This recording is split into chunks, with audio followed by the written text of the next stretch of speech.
Take the lantern, Watson.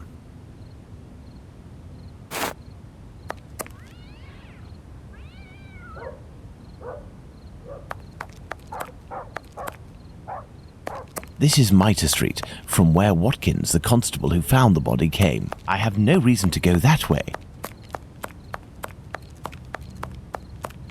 Church Passage. It must be opposite the Imperial Club at 16 to 17 Duke Street. Let's go to the end of this lane, Watson.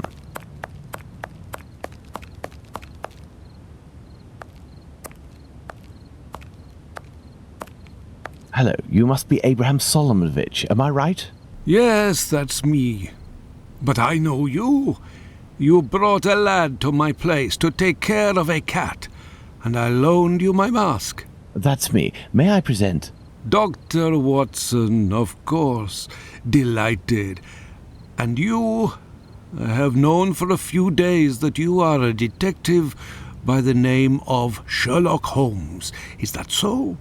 You don't miss a thing, do you? It was the children who gave me away. Am I right? They didn't want to, but I gained their confidence by offering them a small comb and half a cake. They made a good deal out of it, so I don't blame them. However, I must request, as a personal favour, that you do not reveal my identity. You have my word. Curiosity is just killing me, as you may have guessed. Would it be breaking an oath to confide in me the nature of the investigation that you are leading? Does this spot where we are now in Mitre Square mean anything to you? A demon lives in this city, Mr. Holmes. These unmentionable acts degrade the human race and put the Jewish community in terrible danger. Lots of rumours are circulating, but they are but rumours. I see you're leaving the Imperial Club. It's a stone's throw away from Mitre Square, and the two recent murders were most probably discussed in there.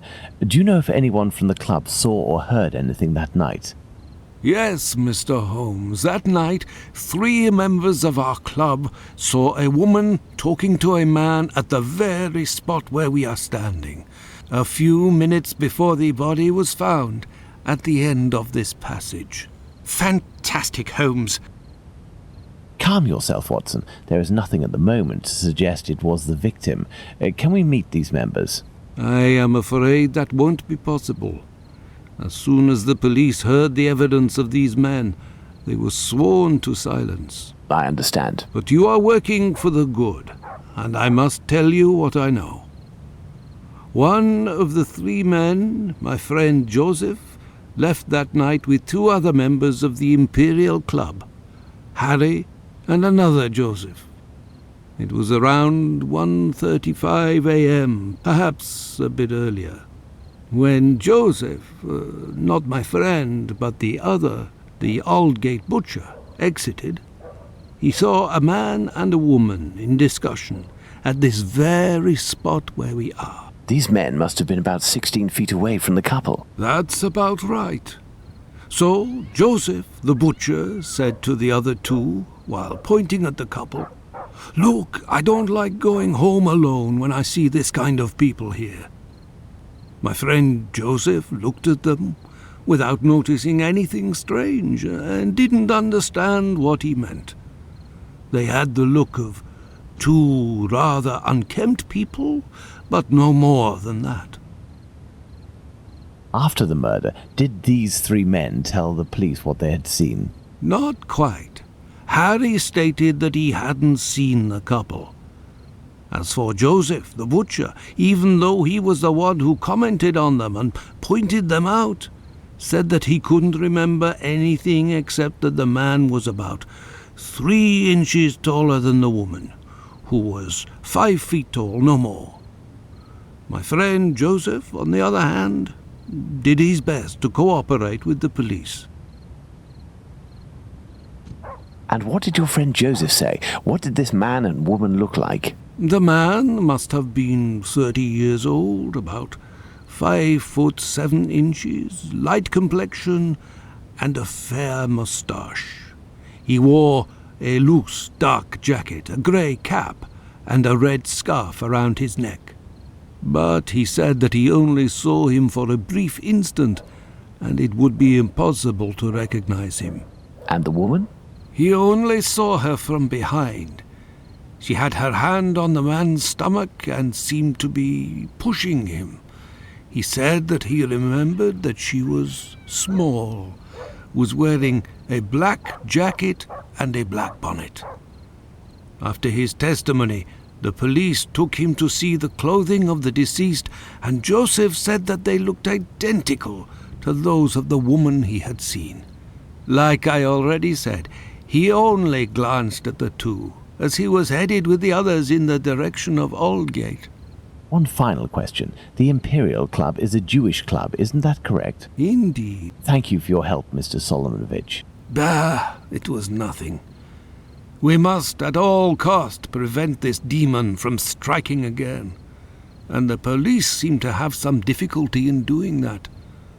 I wish you the best of luck, Mr. Holmes.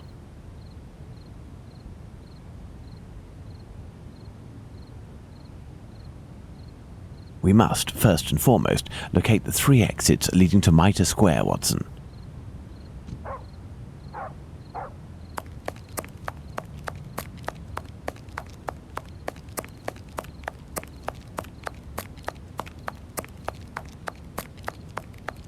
This dark and narrow passage leads to St. James's Place. Well, let's find the spot where Eddowes' body was discovered.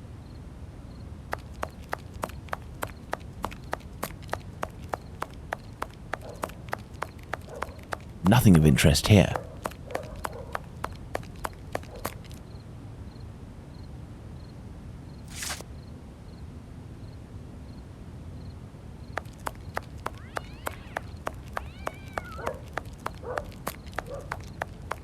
I have no reason to go that way.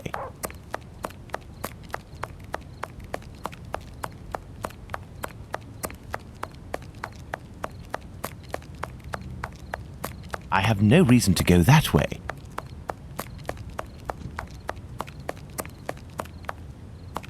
Closed. This building is the Great Synagogue of London.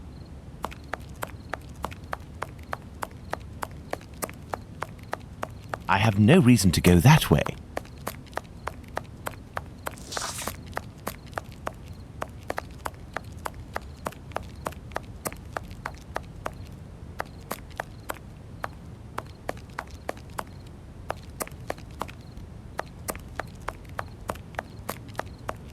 This dark and narrow passage leads to St. James's Place.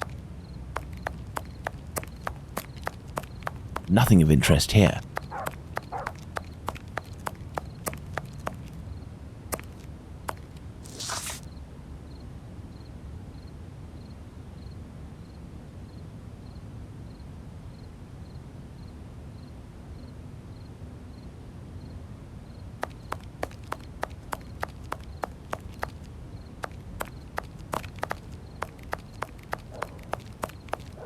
Watson, we are now in the exact spot where poor Eddowes tragically ended her days. This spot is very dark, Holmes. That is probably why our murderer chose it.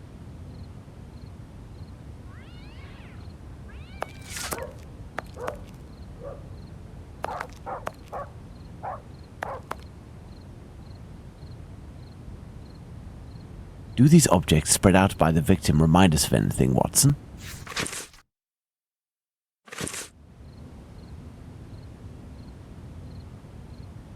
A thimble is located right beside one of the victim's hands, just like Chapman's sachet of pills and Stride's pastils. These intestines were pulled out altogether to grant access to the abdomen. The main incision goes from the sternum all the way down to the groin. The murderer opened this abdomen as if it were an animal carcass. A kidney was removed. The uterus was removed. The inside of the thighs is clean. Once again, there were no sexual relations between the victim and her murderer. Part of this apron is missing. We will follow up on that shortly.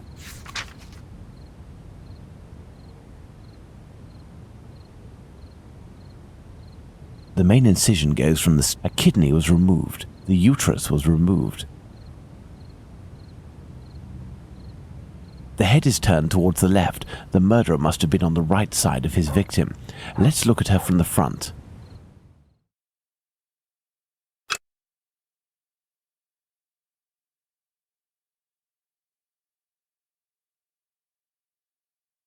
There is but one wound, Watson. It goes from the left side and descends in a slight oblique towards the right side. The cheeks were slashed to make them thinner. There is but one wound, Watson. The cheeks were slashed to make them thinner. The nose was cut. The eyelids were cut off.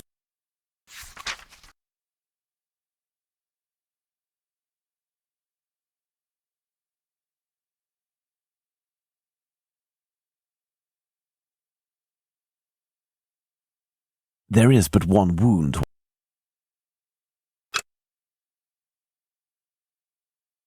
There is but one wound. The eyelids were cut off.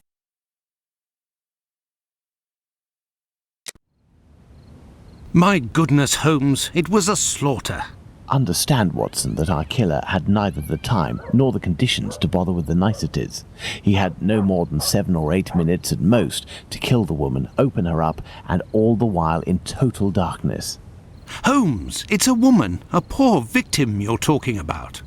Consider all the time this man lost and the risks that he actually took by cutting the victim's face and the lower abdomen in around 20 precise spots, especially the lungs and the liver.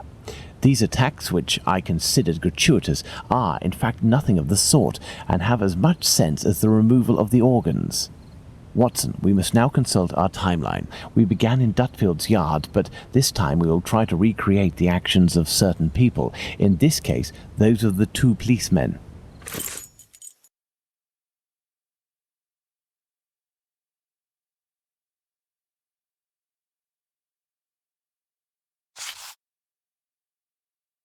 At 1:30 a.m. P.C. Watkins didn't see the corpse while on his rounds. If P.C. Watkins did his rounds properly, and there is no reason to doubt this was the case, as he discovered the corpse a quarter of an hour later, the murder hadn't yet taken place, and there was no one in Mitre Square, unless they were hidden among the shadows. Enter Mitre Square via Mitre Street, Watson, and stop and try to see me with the lantern. I will be where poor Eddowes' corpse was.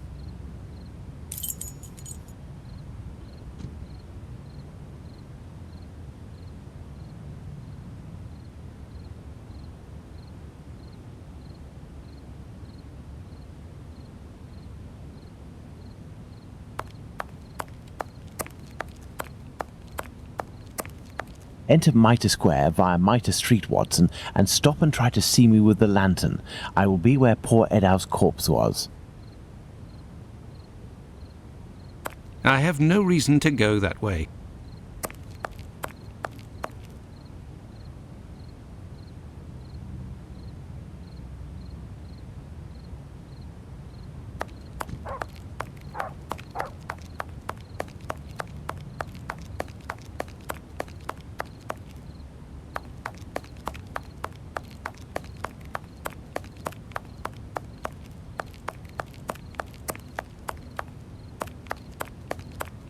I see you, Holmes. Perfect, Watson. Let's look at our timeline, Watson.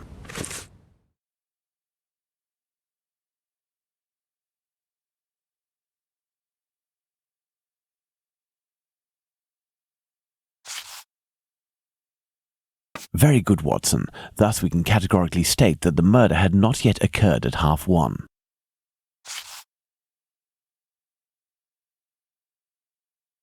1:35 a.m. A man and a woman are arguing at the entrance of Church Passage. The man came from Aldgate.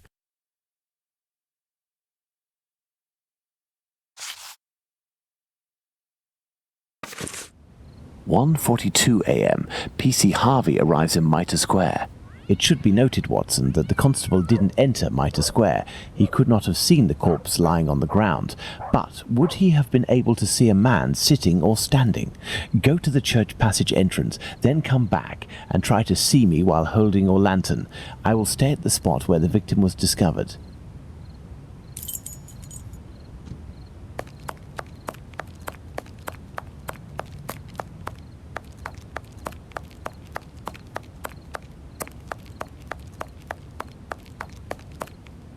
I see you, Holmes. You had to proceed into the square in order to see me, something Harvey didn't do.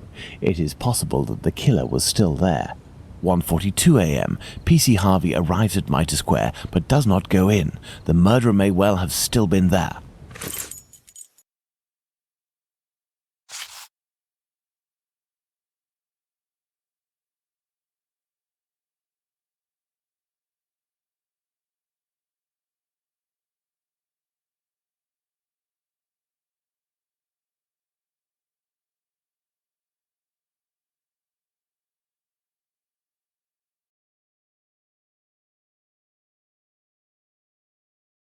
One 1:44 a.m. The body is discovered. Let's put the murder of poor Eddowes on the timeline, Watson.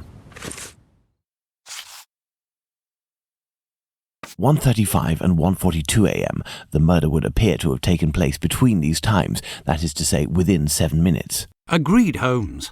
But does this really prove that our killer had the time to perpetrate these two murders? Let's look at our timeline, Watson.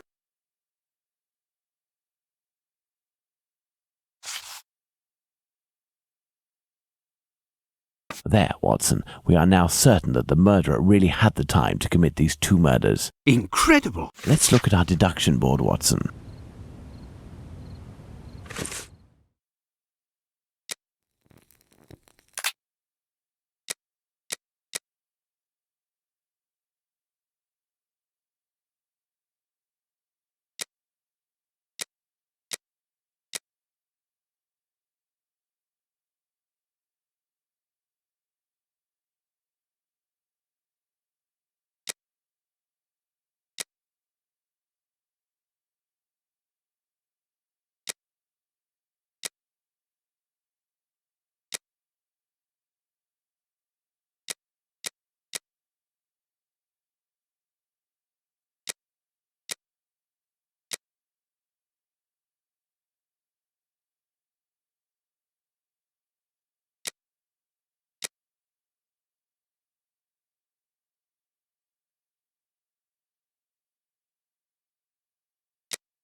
This spot is making me nauseous.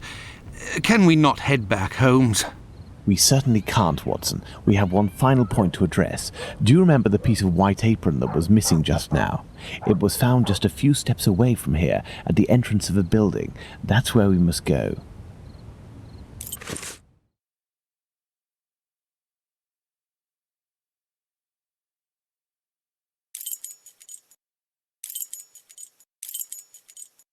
Let's go!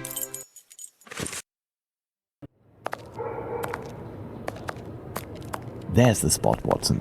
By night, Goulston Street is deathly silent, which will permit us to carry out a fair few experiments.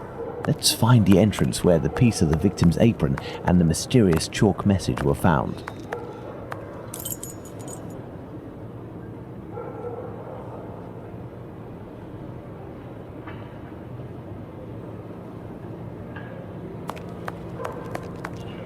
Look at these signs, Watson. We are in the Jewish High Street.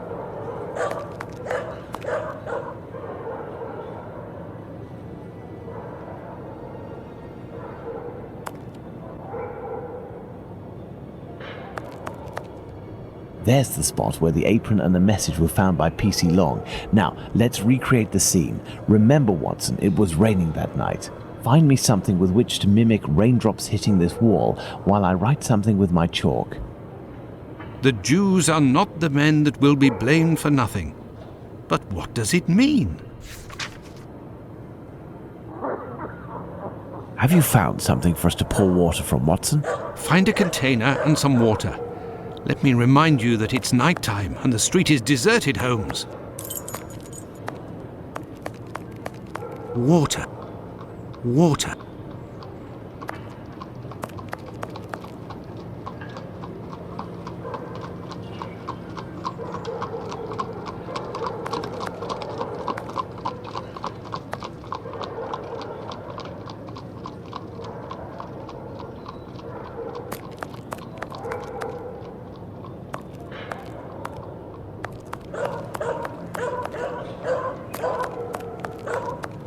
I have no reason to go that way.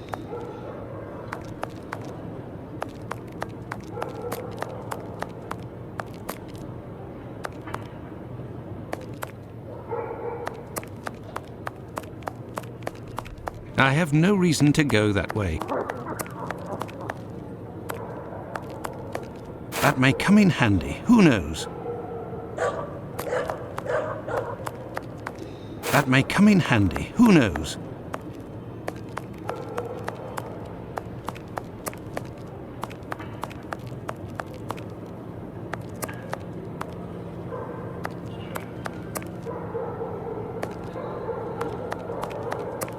I have no reason to go that way.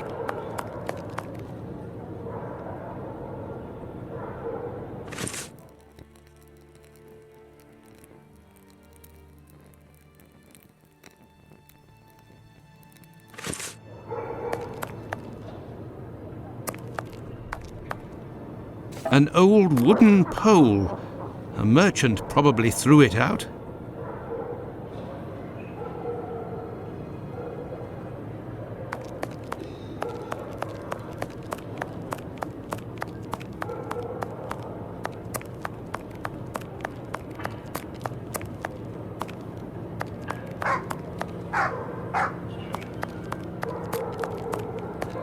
I have no reason to go that way.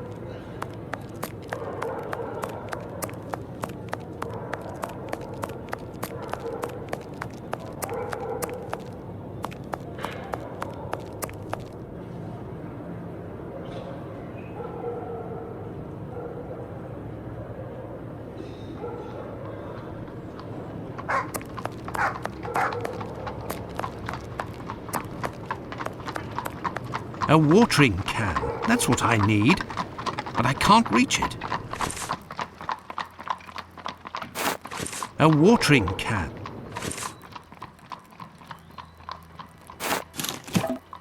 A watering can. That's what... A watering can. That's what I need.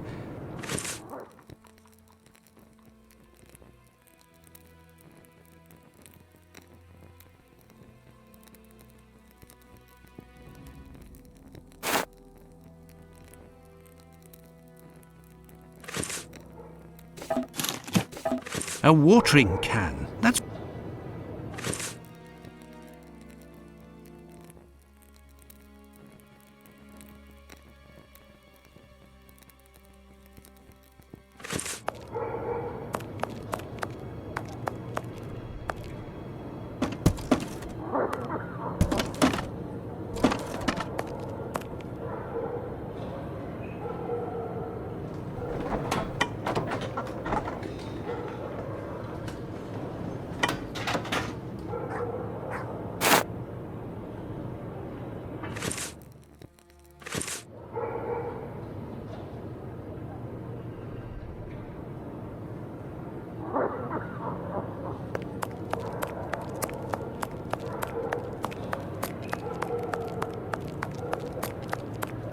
Have you found something for us to pour water from, Watson? Yes, I have, Holmes. Good. Now find us some water.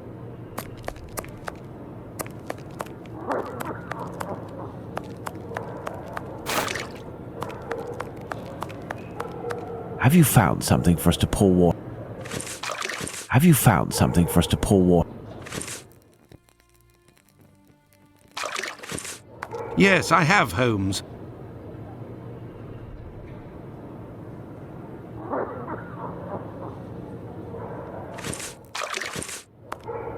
What shall we do, Holmes? If this message were written by the killer, then it would have been lying in this entrance for up to 35 minutes before being discovered. Let's find out in what state it must have been. This message could not have withstood an entire night in the rain.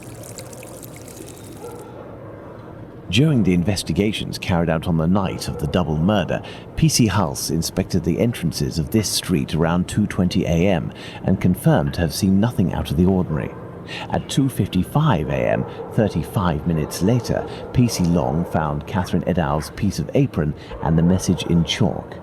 This message would not have withstood a whole night in the rain, as had I continued to water it for a little longer, I would certainly have erased it. It was written, therefore, at the moment when the piece of apron was dumped. This substantiates PC Hulse's statement, which stated he had seen neither of these during his rounds. After its discovery, it was guarded and protected from the rain, which was subsiding, which explains why it was still legible when it was erased at 5:30. My dear Watson, when you met P.C. Smith on his rounds in the street, where was he? On the pavement or in the middle of the road? In the middle of the road, Holmes, without a shadow of a doubt. Good. You will go down the street with your lantern as if you were a policeman on patrol, using Smith's position as a guide. As soon as you see the entrance where I used the watering can, tell me if you see anything.